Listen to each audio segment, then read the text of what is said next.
All right, guys. I watched, I rewatched my video and I read some of the comments down below the video. I saw how some of you are taking the whole things out of context, especially the ones that were reposted by online bloggers, online TV, online individuals. I saw how some of you took it so differently.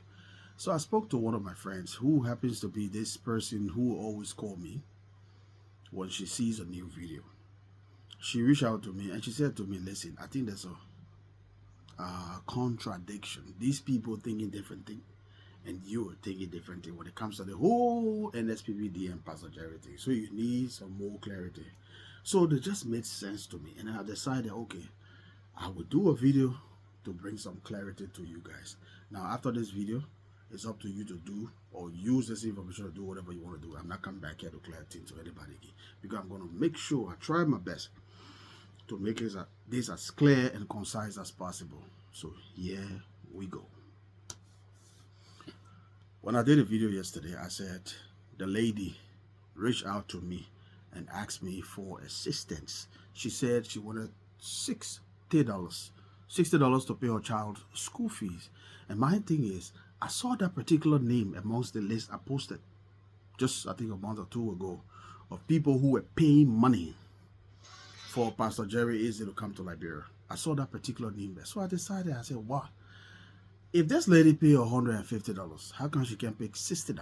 So for me, I thought it was wrong. I thought it was not a responsible behavior coming from a parent. If you knew your child had to go to school, why didn't you just save $60 or that $150 and maybe get them the $90, which I think would make sense. But no, you give them the $150 and then you came back to beg. God did not tell us to be beggars. I don't think that's what the Bible said. So I felt it was wrong. So I said I was not going to pay her. Now, my anger was from the backdrop where when I tried talking sense into people's head when this man was first coming, most of you saw it like, oh, I'm attacking and I'm doing this, I'm doing that. And I decided to shut up. People talk to me, I shut up. But then, not even 3 months after everything, you begging? So I decided to say, yeah. And I saw some of you who said, I lied on this lady. Say, oh, he's lying. Nobody reached out to you. Read this comment on your screen. Read this comment. I'll bring the comment back. Read it again. So you see clearly she asked for $60 to pay her child's school fee, and she said, I'm the only one she's depending on now. You see my response. I said, oh, wow. So after NSPPD, is this where it ends up? I will not post a photo. I will not post her name because I'm trying to be respectful. I see some of you, my fans, on here telling me, well, don't post a photo, don't disgrace her, don't post her name for it. And I will listen to you guys. I will not post it. I want to post the comment. That's why you see I have edited it so that it doesn't, reflect on her. So now, it is no more the question whether the woman reached out to me. At least you guys have seen your proof. Move on to something else. Now, I know your pastor successfully convinced you guys, your pastor who were angry that day, he convinced you guys that I was attacking Pastor Jerry Easy because when he went on live, he was like, oh, the one guy from Australia lying Pastor Jerry Easy did not charge her any money. Pastor Jerry did not charge her. But listen, let me make you a promise. I dare anyone, my videos are still there, my video lives on. I do not delete any one of my videos. Go down, cut any portion of the video or repost any portion of the video where I said that Pastor Jerry Easy was charging anybody money. It is not there. I never said that. But because some of your pastor was worried that I was going to spoil things for them, they decided to fool you guys. Take your attention from what Will Debo is saying to Will Debo is accusing Pastor Jerry. I had never said that. My exact statement was, they are collecting money for Pastor Jerry to come to Liberia, and they put people in group and they were paying so and so amount. In fact, from the beginning, I thought it was actually 50 grand they were collecting, unless the pastor got angry. When your pastor got angry, he came online and then he spilled the bean. He said to all of us that Pastor Jerry is coming and 400 of you are gathered in one chat room.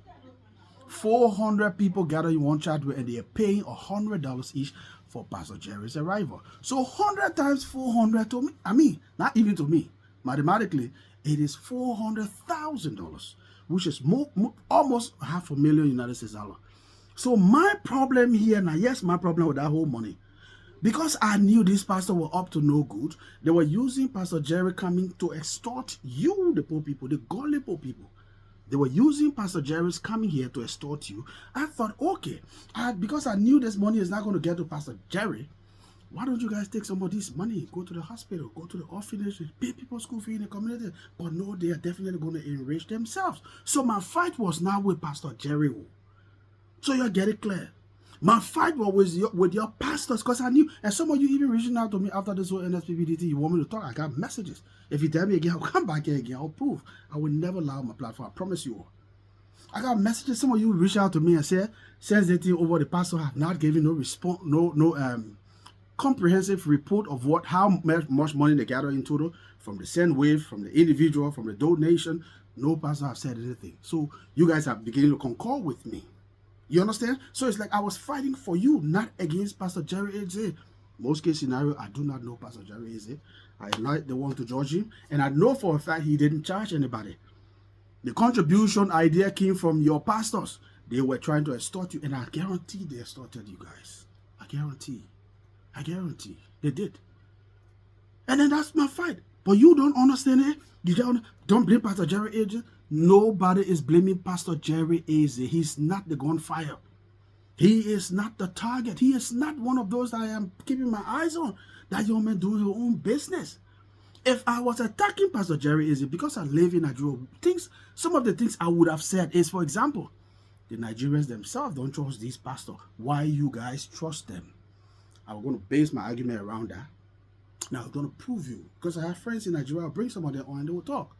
But I decided not to do that. He's not my attack. He's not my gunfire. But because I know my pastors from back home.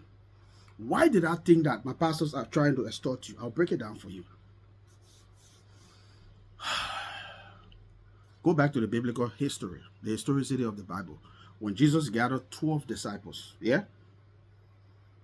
Every 12 of the disciples Jesus gathered, they all had career. Search that. Take your time. Don't rush to talk. Because I know some of you, you only listen to respond. You don't listen, digest, then respond, which is the natural protocol. When you listen to what someone said, digest it, think, rethink, and then you respond. That's what a sound-minded person would do. But because some of you, when you hear pastor, oh, you're jittering, you're in fight mood immediately. I will repeat. When you go back to the Bible, the historicity of Jesus recruiting all those 12 disciples, all of them had a unique career. All of them had a career. That means they could afford before coming on to work for Jesus in implementing the calling. You understand it? Now, talk to Liberian pastors. You who watching this video, what is your pastor career? What does he do for a living? Church aside. 99.9% out of 100, your pastor does not have a career. You know what they do? What do? They tell all of us, I'm doing full-time ministry. There is nothing called full-time ministry anyway. Look, it is a divisive way of grabbing you guys into the web.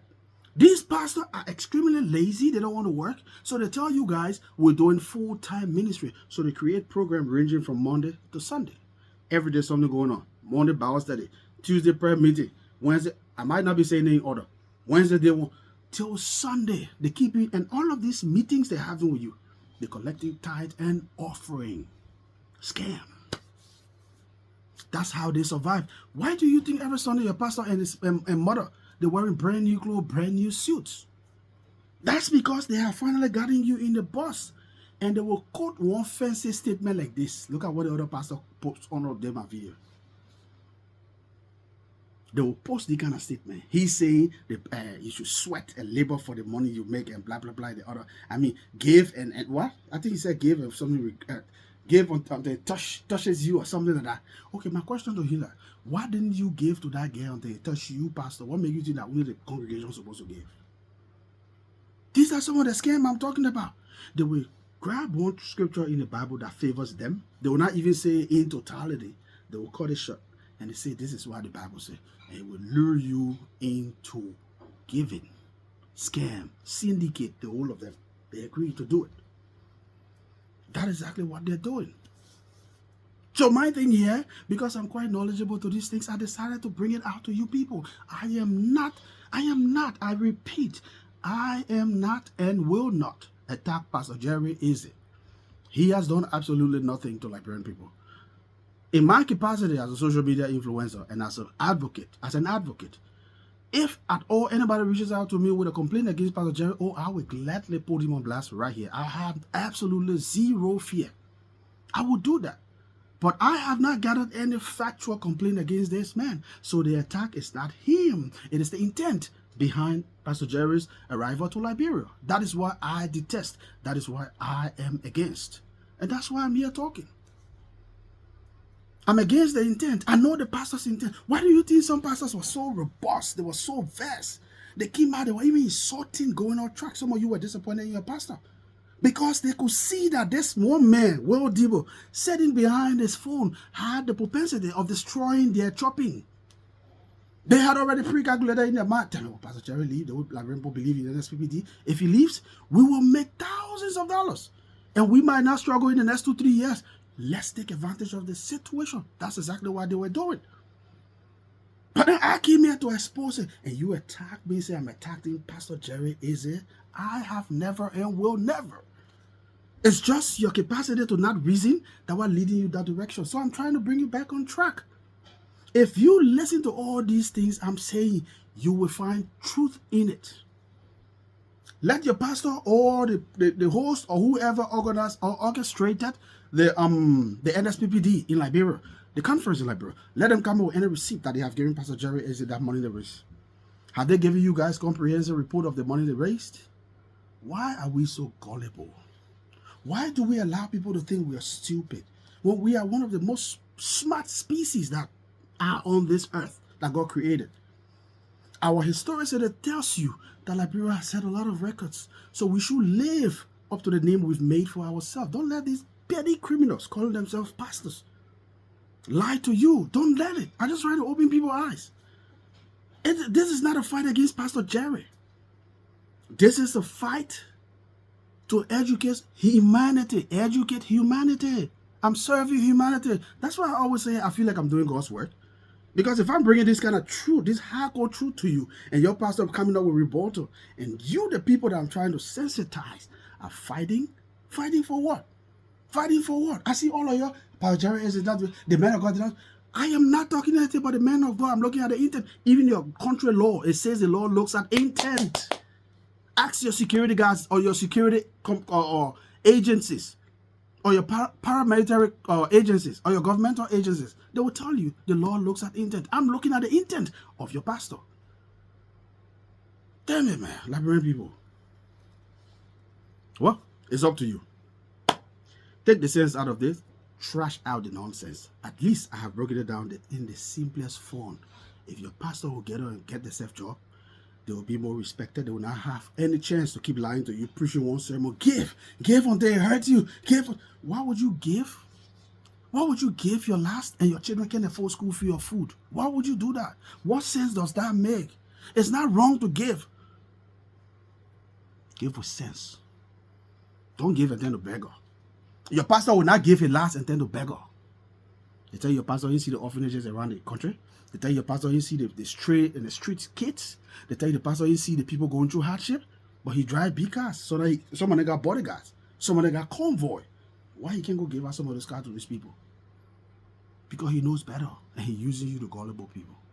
Well, I rest my case. My name is Will Debo. I'm the voice of the voiceless. Until you see me again, I am that guy. Nizo.